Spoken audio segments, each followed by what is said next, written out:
Hola, mi nombre es Indira Oyola, soy anestesióloga del Hospital Almenara y esta oportunidad les voy a hablar acerca de la anestesia neuroaxial en cesárea. La operación cesárea se ha convertido en estos últimos años en la operación más frecuentemente realizada en las mujeres alrededor del mundo. Y es la anestesia neuroaxial sobre la anestesia general la que tiene prioridad, o la anestesia de elección. ¿Y por qué? Básicamente por dos ventajas principales, ¿no? La primera es que evitamos la exposición del producto a los anestésicos generales que pueden atravesar la barrera placentaria. Y segundo, porque permitimos el contacto precoz del recién nacido con la mamá. Pero veamos, tenemos un caso, por ejemplo, de una paciente de 30 años con pelvis estrecha, feto empodálico, 39 semanas de gestación programada para una cesárea electiva, sin antecedentes de importancia. ¿Qué anestesia elegimos? ¿Epidural, espinal, epidural espinal combinada? ¿Cuál será la mejor anestesia en este caso? ¿Qué es lo que dice la evidencia? El grupo Cochrane el año 2004 hizo una revisión, un metaanálisis, buscando cuál es la mejor anestesia, si la epidural o la espinal. Y llegaron a esta conclusión, la cual es la misma que llegaron en 2012 y que ustedes pueden conseguir en la web, ¿no? ¿Qué concluyeron? Que ambas anestesias proporcionan una efectiva sensación con la madre, es decir, la sensación de satisfacción materna, la sensación de dolor transoperatorio es igual en ambos tipos de anestesia, ¿no? Y la única diferencia que han encontrado es que la anestesia raquídea tiene un menor periodo de latencia, es decir, su inicio de acción es más rápido que en el epidural y está asociado a mayor episodio de hipotensión. Sin embargo, no pueden concluir de cuál anestesia es mejor o más segura o cuál tiene menos efectos secundarios intraoperatorios o complicaciones, ya sea por baja incidencia o simplemente porque no se informaron. El año 2016 en la revista Anesthesiology salió publicado el Task Force de la Sociedad de Anestesia Obstétrica y Perinatología de Norteamérica, ¿no? ¿Y qué es lo que concluye respecto a la mejor tipo de anestesia? Es que la decisión de utilizar una técnica de anestesia para la operación cesárea va a depender básicamente de tres factores, ¿no?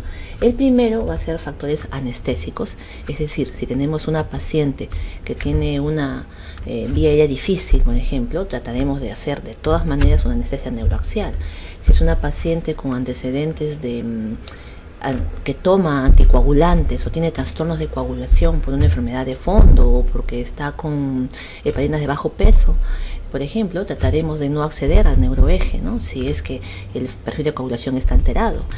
Otro factor que debe considerar el anestesiólogo es factores obstétricos y también factores fetales. Por ejemplo, si estamos frente a una cesárea de categoría tipo 1, una emergencia donde existe riesgo de pérdida de bienestar fetal, decidiremos tal vez por una anestesia general o una raquídea, que es una cesárea, que es un tipo de anestesia que tiene periodo de latencia más corto. Entonces, ¿qué concluye este Task Force, ¿no? Que la decisión de utilizar una técnica va a depender de estos factores, del juicio del anestesiólogo y de las preferencias del paciente, que también es importante considerar y respetar la decisión de la paciente. Si no quiere que le toquen la espalda, si no quiere por una mala experiencia anterior, pues hay que respetar esa decisión, ¿no? Pero siempre explicándole a los riesgos a los cuales se expone. Entonces, finalmente, ¿qué tenemos? Que podemos decidir epidural o raquídea dependiendo del juicio, de nuestro juicio en ese momento y de la evaluación integral y clínica que hagamos de nuestro paciente, ¿sí? Pero bueno, veamos qué ventajas tiene la anestesia espinal sobre la anestesia epidural, ¿no? Especialmente yo la prefiero porque es una técnica más sencilla, es más confiable y la curva de aprendizaje con los residentes es mucho más pequeña, ¿no? Además que es mucho más económica, solo necesitamos la aguja espinal y una jeringa de 5 mililitros. Es muy rápida en su administración, por eso es que la podemos utilizar en situaciones de emergencia. Su periodo de latencia es menor, su calidad de bloqueo motor es mucho mejor. Muchas referencias hacen alusión a este tema, ¿no? Que la sensación de bloqueo motor es más intenso con anestesia raquídea, ¿no? Y creo que una de las ventajas más importantes de este tipo de técnica anestésica es que no existe riesgo de toxicidad sistémica por anestésicos locales, ¿no? Lo que sí existe en la técnica epidural, ¿no? Bueno, y su desventaja, creo que por lo que la mayoría que no le gusta la raquidia o teme usarla es porque presenta hipotensión post-anestesia espinal, ¿no? Pero veamos, ¿no? O sea, existen estrategias que estos últimos años se han venido estudiando para justamente prevenir esta hipotensión, prevenir y manejarla, ¿no? Primero veamos cuál es la definición de hipotensión. Esto me pareció muy interesante. El año 2010 Clor presentó un metaanálisis muy interesante donde revisó en los últimos 10 años toda la evidencia acerca de las definiciones de hipotensión post-anestesia espinal en cesáreas, ¿no? Escogió 63 publicaciones que incluían más de 7.000 pacientes, pero en esas publicaciones se encontró 15 definiciones de hipotensión post-anestesia espinal, ¿no? Y las dos más frecuentes definiciones fueron ¿qué es la hipotensión? La disminución de la presión arterial sistólica por debajo de 100 y la combinación de dos definiciones, la disminución de la presión arterial sistólica por debajo de 100 más la disminución de la presión arterial media en 20%, es decir, menos del 80% de su basal, ya hablábamos de hipotensión, ¿sí? Entonces, ¿qué define él al final, ¿no? Que no existe en la literatura actual una definición exacta de hipotensión posanestesia espinal, ¿no? Pero sí recomienda que estos dos definiciones más frecuentes podrían utilizarse en caso de que queramos definir o manejar la hipotensión en este tipo de pacientes, ¿no? ¿Qué estrategias existen o se han propuesto, se han estudiado para prevenir la hipotensión posanestesia espinal en cesáreas, ¿no? Bueno, las estrategias se dividen en tres categorías, ¿no? Estrategias mecánicas, estrategias de farmacoterapia y la fluidoterapia, ¿no? La estrategia mecánica es de repente algo que vienen utilizando ustedes hace mucho tiempo, que por sí sola no ha demostrado ser efectiva para prevenir la hipotensión, pero sí en conjunto con las otras estrategias suma, ¿no? Entonces es el desplazamiento del útero hacia el lado izquierdo y que debe ser mantenido mientras la paciente se encuentra en posición supina, sea cual sea el tipo de anestesia que reciba, ¿sí? Ya sea que sea epidural, sea raquidia o sea general, siempre debemos desviar el útero hacia la izquierda para evitar el síndrome de compresión aorto-cava, ¿sí? La segunda estrategia es la farmacoterapia.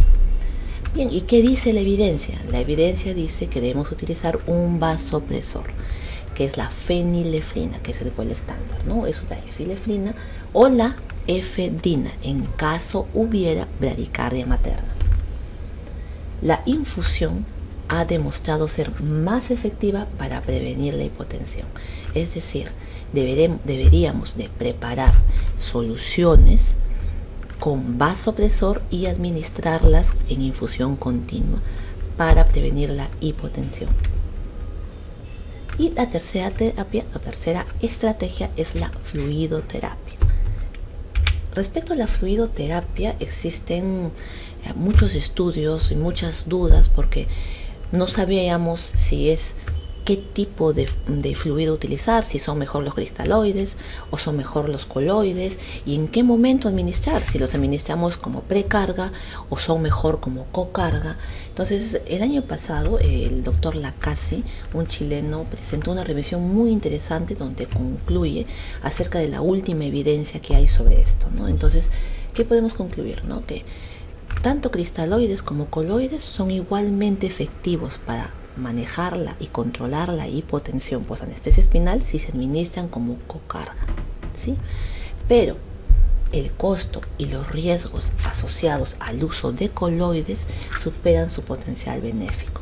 Es decir, si los coloides y cristaloides son igualmente efectivos, pero uno de ellos me expone a mayor riesgo de anafilaxia, riesgo de daño renal, entonces prefiero utilizar el que me expone a menor riesgo a la paciente. En todo caso, preferimos utilizar los cristaloides. Y como cocarga cocarga, ¿no? La mejor alternativa entonces de prevención de la hipotensión es el uso de vasopresores alfa-adrenérgicos como la fenilefrina asociado a algún tipo de cocarga de fluidos, ¿no? Lo que sí queda pendiente todavía por estudiar es cuál es el volumen a administrar, a qué velocidad se debe administrar y a qué volumen es el óptimo, ¿no? Para asegurar que no va a haber hipotensión o garantizar que la hipotensión va a ser fácilmente controlada, ¿no? Entonces, finalmente, ¿qué podemos concluir? Estrategias mecánicas, farmacoterapia y fluidoterapia. Puede utilizarse precarga con cristaloides, siempre y cuando ésta no retrase el inicio de la anestesia. Si a ustedes les parece conveniente administrar una precarga porque de repente la presión arterial basal es menos de 100, la presión sistólica no está con 90, 60, pueden hacerlo siempre y cuando no retarden el inicio de la anestesia en el caso de emergencias, por ejemplo, ¿no? Entonces, lo ideal es administrar cocarga con vasopresor a infusión continua y utilizar los bolos de rescate si es que a pesar de esta administración de fluidos con vasopresor no es suficiente y se presenta hipotensión. Entonces vamos a concluir. El año pasado se presentó una revisión muy interesante por Kinsella. Es un consenso acerca de cuál es el manejo ideal, ¿no? Cuál es el manejo ideal de la hipotensión con vasopresores durante la cesárea, ¿no? Y ustedes lo pueden encontrar en la revista Anestesia del año pasado. Y bueno, concluimos, ¿no? Primero que debemos mantener la presión arterial sistólica dentro del 90% de su basal. Segundo, que la presión arterial debe medirse cada minuto hasta que nazca el bebé. Y el tratamiento debe ser profiláctico en forma de infusión continua de los vasopresores diluidos en cristaloides. La etilefrina. Nosotros es el único vasopresor con el que disponemos en el Perú, o es el más utilizado, es la etilefrina. No disponemos de fenilefrina ni de efedrina, ¿no? En la mayoría de casos. Entonces, pero es seguro y es confiable la etilefrina.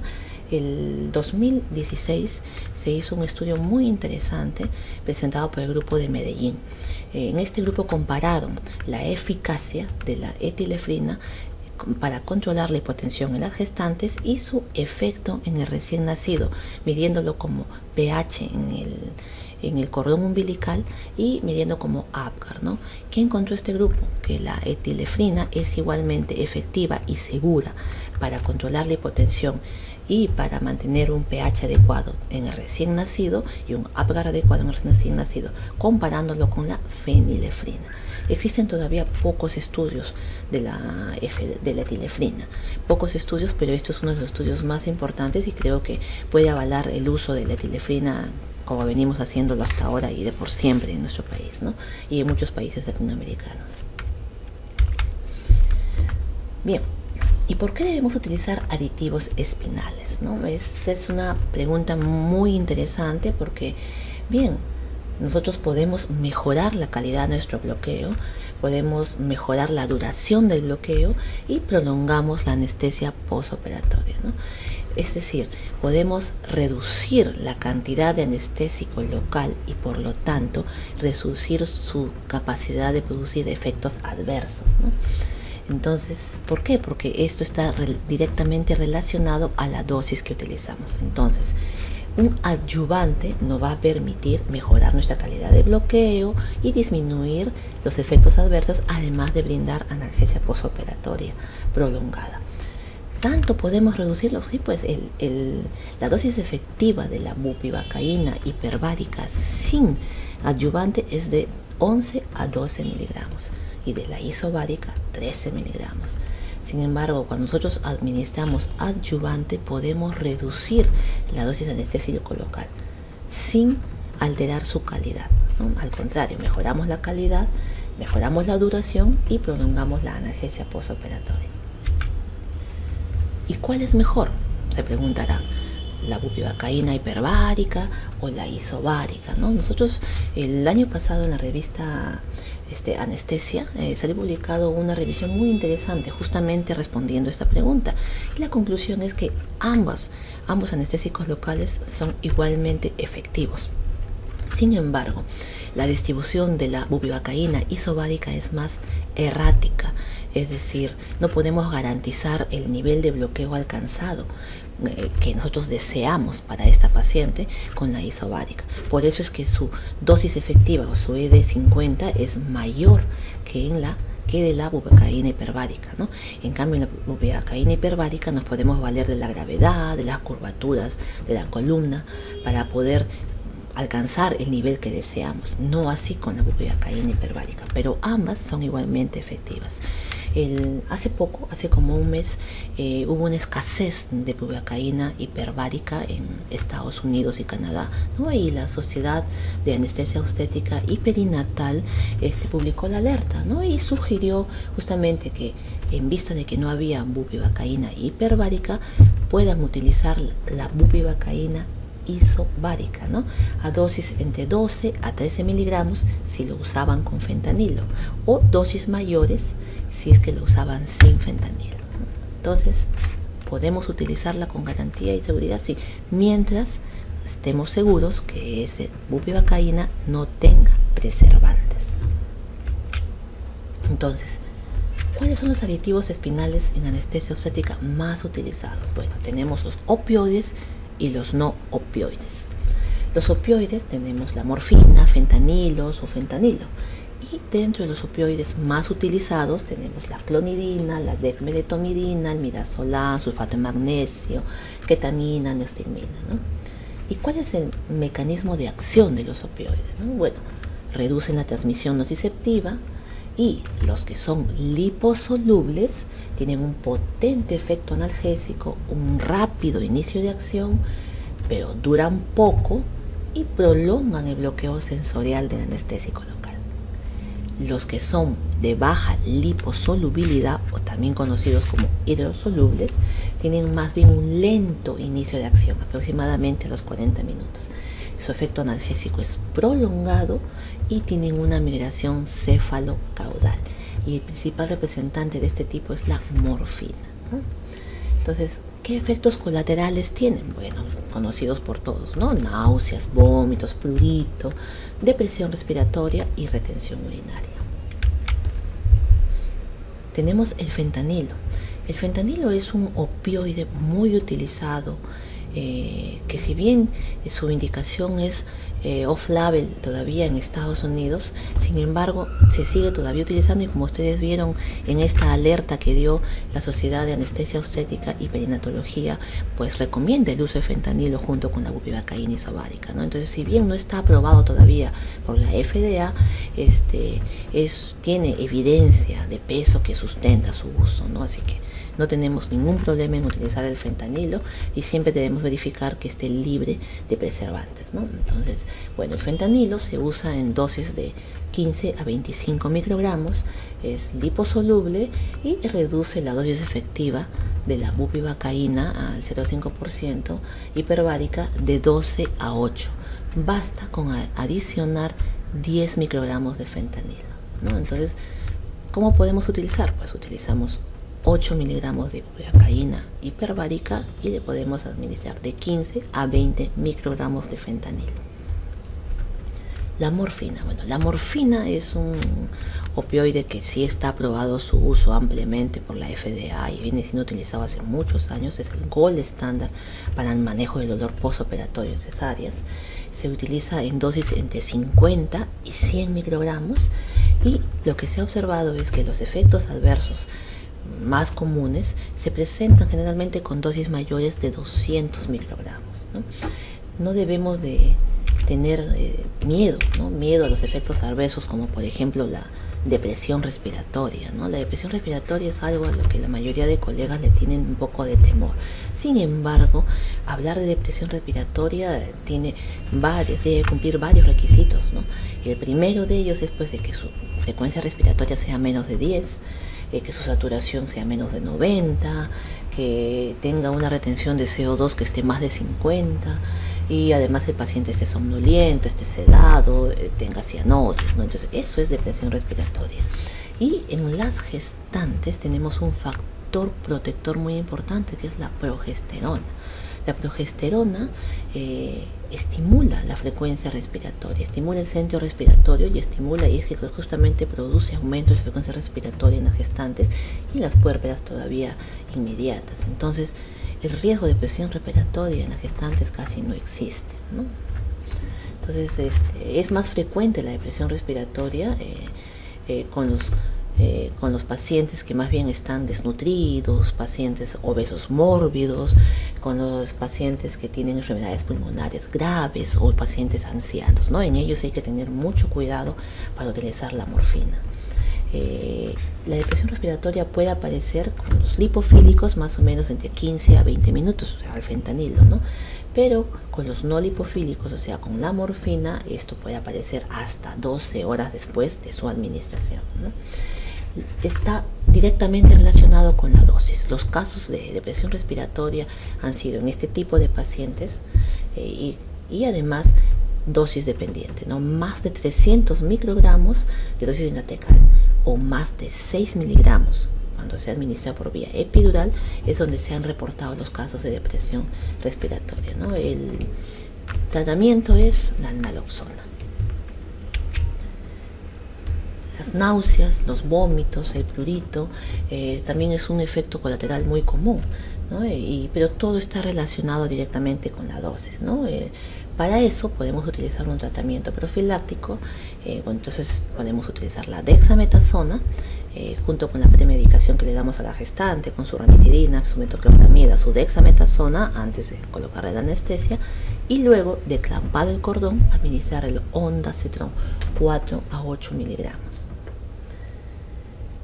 La retención urinaria. La retención urinaria es bastante frecuente, es también dosis dependiente, pero se produce básicamente porque hay una disminución del tono del músculo detrusor, disminuyendo la fuerza de contracción, disminuyendo la sensación de llenado e inhibiendo por lo tanto el reflejo de vaciamiento, ¿no? Entonces no se aumenta el tono del esfínter, ¿no? Lo que disminuye es el reflejo de vaciamiento, ¿no? Pero también es dosis dependiente. Así que hay que tener mucho cuidado cuando administremos morfina. Mientras administremos máximo 100 microgramos por vía espinal, podemos estar seguros que esos efectos van a ser casi nulos.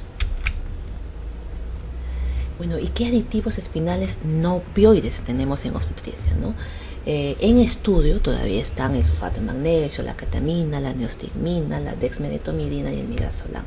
El que sí está bien estudiado y se viene utilizando desde hace buen tiempo es la clonidina, ¿no? La clonidina, que es un alfa-2 agonista y actúa vía sus receptores localizados postsinápticos en el cuerno dorsal, en la médula espinal, ¿no?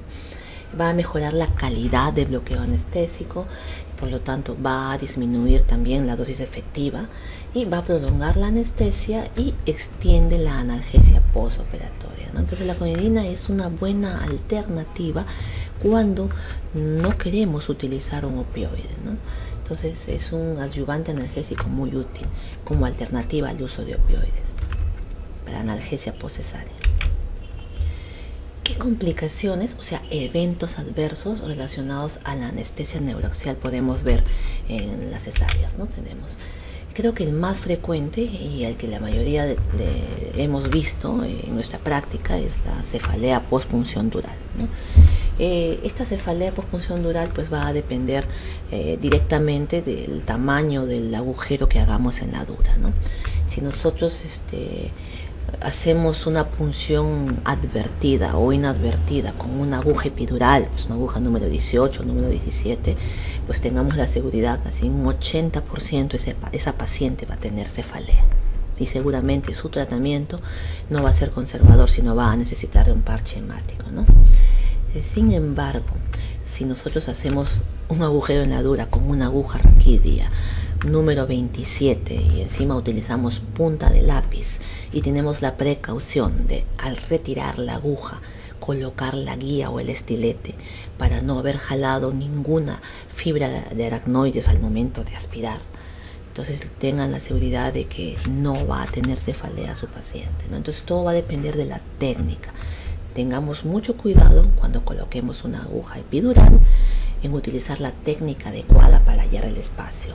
Hagamos pérdida de la resistencia con líquido y a presión continua, que es la técnica más segura y más sensible. Y cuando colocamos anestesia raquídea, tengamos el cuidado de colocar el estilete al momento de retirar la aguja. Siempre utilizar punta de lápiz, porque así garantizamos que no rompemos las fibras del aracnoides, sino divulsionamos estas fibras y por lo tanto al momento de retirar, las fibras vuelven a la normalidad y no se produce el agujero y no hay pérdida de líquido, ¿no? Que es lo que produce la cefalea. El tratamiento, bueno, primero es conservador, luego farmacológico, tenemos cafeína, gabapentina, CTH, ¿no? Y bueno, y ya invasivos, y el gol estándar pues es el parche hemático, ¿no? Bloqueo espinal alto o total, ¿no? Bueno, el bloqueo espinal alto va a ocurrir básicamente cuando se produce una punción inadvertida de la dura madre, ¿no? Con una aguja epidural. Porque es muy raro que se presente con anestesia espinal a las dosis actualmente recomendadas, ¿no? Entonces, más bien se presenta cuando decidimos colocar una anestesia epidural en la modalidad de single shot, o sea, poner toda la dosis en una sola y no nos damos cuenta que hemos puncionado la dura, ¿no? Y bueno, administramos pues 15, 20, 25 mililitros en el espacio subdural, ¿no? Y se produce pues una punción inadvertida, ¿no? O también puede ocurrir cuando tenemos un catéter epidural puesto, ya sea para analgesia de parto, por ejemplo, y lamentablemente migró al espacio subdural y no nos damos cuenta al momento de administrar la dosis siguiente, o si en caso esta paciente tenga que ingresar una cesárea y tengamos que colocar dosis anestésicas, que llamamos la epidural top up, administramos esta dosis pues en el espacio subdural por error, ¿no? Entonces ahí lo que ocurre pues es una simpatectomía con compromiso de las fibras aceleradoras. Entonces tenemos severa hipotensión y bradicardia, ¿no? El tratamiento pues es primero no alejarte de tu paciente, estar atento a las complicaciones, inmediatamente manejar la vía aérea, intubar si es necesario y dar manejo, soporte, ¿no? De la hipotensión, de la bradicardia, ¿no? Y esperar que se metabolice el anestésico, ¿no? La toxicidad por anestésicos locales es un evento adverso muy raro, pero catastrófico cuando sucede, ¿no? Es devastadora, ¿no? Es devastadora y ocurre más frecuentemente asociado a una anestesia epidural, y también asociado cuando realizamos bloqueos de plexo, ¿no? Bloqueo axilar en primer lugar, y luego bloqueo interescalénico, ¿no? Lo que ocurre pues es que hay una inyección endovenosa que no nos hemos percatado, o una absorción muy rápida del anestésico en el tejido, ¿no? Entonces, ¿qué podemos hacer para prevenirlo? Pues hacer test de epinefrina, aunque su sensibilidad es muy alta, pero es muy poco específica, especialmente si la paciente está con dolor por un trabajo de parto, pues no nos va a ayudar mucho. Podemos además también hacer aspiración del catéter antes de administrar la dosis anestésica, que es muy específica aunque poco sensible. Y creo que lo más importante es que siempre debemos administrar la dosis por catéter epidural o por aguja, si es que han decidido hacer una epidural single shot, pues lento, fraccionado, y siempre preguntando al paciente por síntomas y signos de alarma, ¿no? Otra forma de evitarlo pues es utilizar el ecógrafo, ¿no? Para utilizar la mínima dosis efectiva, ¿no? Entonces, ¿qué síntomas debemos preguntar al paciente? Pues la sensación metálica en la boca, la presencia de acúfinos, escotomas. Entonces debemos hablar de eso al paciente antes de administrarle la anestesia epidural o hacer el bloqueo, ¿no? Y que él nos advierta, el paciente nos advierta antes de que apenas estos aparecen, ¿no? Entonces, sabemos que la dosis máxima de bupivacaína endovenosa pues es de 3 miligramos y de lidocaína hasta 6 miligramos por kilo, ¿no?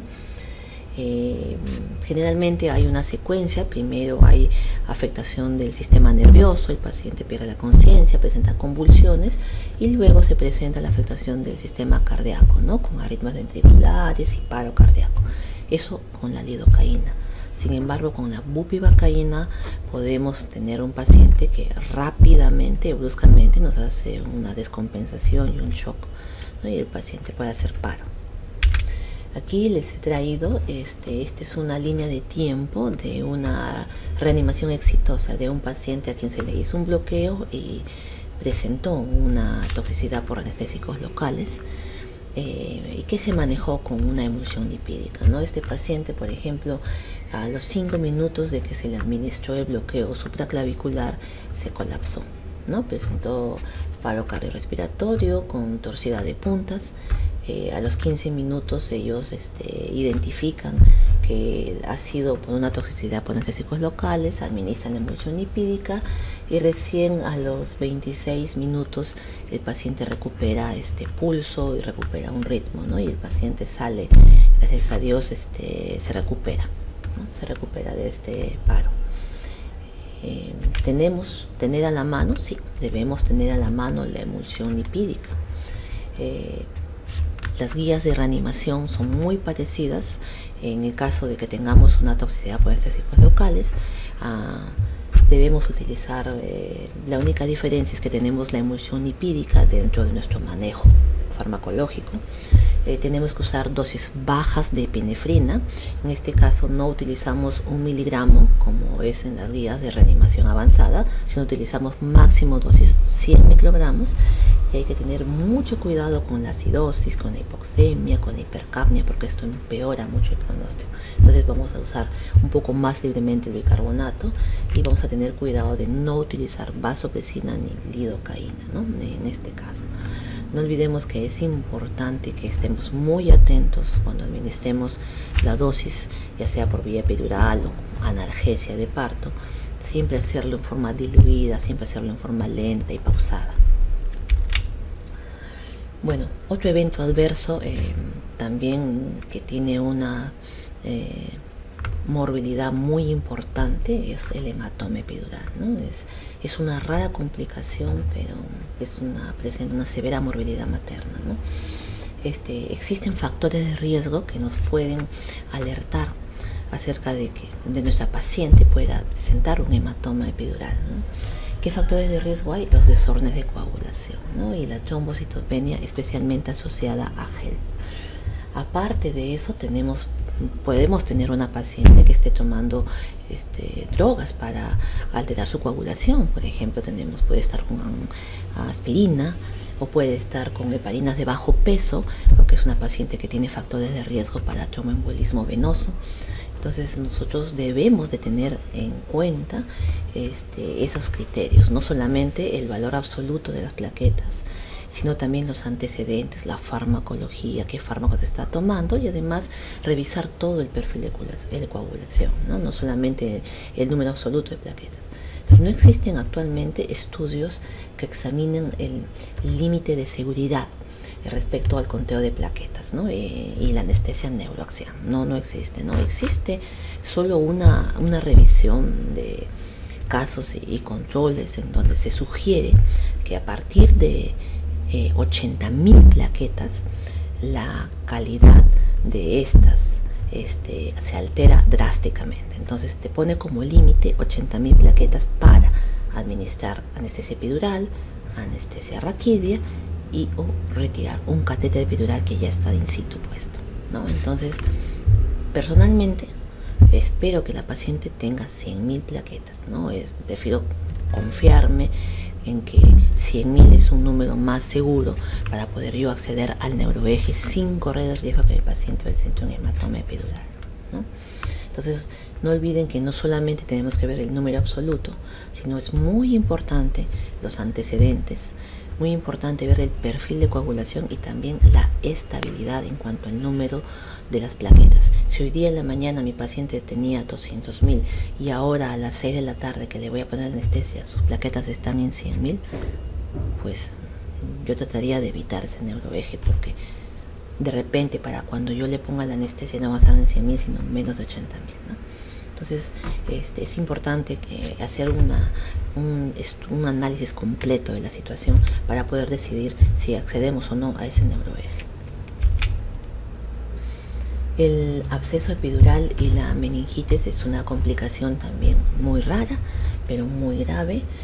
Su incidencia es muy difícil de estimar. y la presencia de un catéter in situ es casi un prerequisito para la formación de un absceso, ¿no? Entonces, no se ha reportado hasta la fecha ningún caso con anestesia espinal sola, ¿no? Entonces, ¿qué factores de riesgo tenemos? Que tenga un catéter, que haya estado por mucho tiempo, que el procedimiento haya sido muy difícil, muy traumático, que el paciente tenga algún antecedente de inmunosupresión, que sea diabético, ¿no? Y bueno, y finalmente lo que de repente ya escapa de nosotros es que haya fallado alguna técnica de esterilización, ¿no? Pero también es muy importante que mantengamos las barreras, ¿no? Es decir, tenemos que tener adecuadamente puesto el gorro y colocada la mascarilla. ¿Por qué? Porque en estos cultivos, cuando se ha tomado cultivo de estos abscesos, los gérmenes más frecuentemente encontrados han sido el Staphylococcus aureus y el Streptococcus viridans, que son colonizadores de las fosas nasales. Entonces, eso de poner la anestesia raquídea epidural con la mascarilla abajo, no. Siempre cubriéndose, por favor, las fosas nasales, ¿no? Bueno, ¿qué podemos concluir entonces? Bueno, que alrededor del mundo la anestesia raquídea o intratecal es la más utilizada en las cesáreas. ¿Cuál es su principal ventaja? Es que pues, su corta duración y su analgesia también es de corta duración. Para eso utilizamos entonces los aditivos, ¿no? Los aditivos mejoran la calidad de anestesia, mejoran su durabilidad, disminuyendo la dosis de anestésico local y prolongando su analgesia, ¿no? Debemos utilizar siempre aguja pencil point.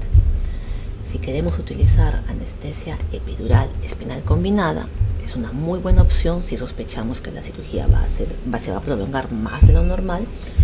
Y si decidimos utilizar una epidural single shot, pues que sea siempre con catéter epidural y dar la dosis fraccionada, es decir, administramos una parte del anestésico total a través de la aguja, colocamos el catéter y completamos la dosis a través del catéter. Y algo que me parece súper importante es que solicitemos la evaluación preanestésica a todas las gestantes, así sean o no programadas para cesárea. ¿Por qué? Porque vamos a identificar a todas las gestantes con factores de riesgo, ¿no? Estas gestantes, por ejemplo, cesáreas anterior una vez, pacientes con vía ya difícil, obesas o embarazos dobles que tengan chance vaginal, gestantes con enfermedad hipertensiva del embarazo, ¿no? Eso nos va a permitir que estas pacientes apenas ingresen para su trabajo de parto o para su cesárea, pues ya tengan un catéter puesto, ¿no? Y nos va a salvar de apuros, ¿no? Para poder acceder al neuroeje sin preocupaciones, nos va a dar una seguridad de que podemos acceder sin mayores complicaciones, ¿no? Bueno, eso es todo lo que les iba a decir hoy. Muchas gracias por su atención.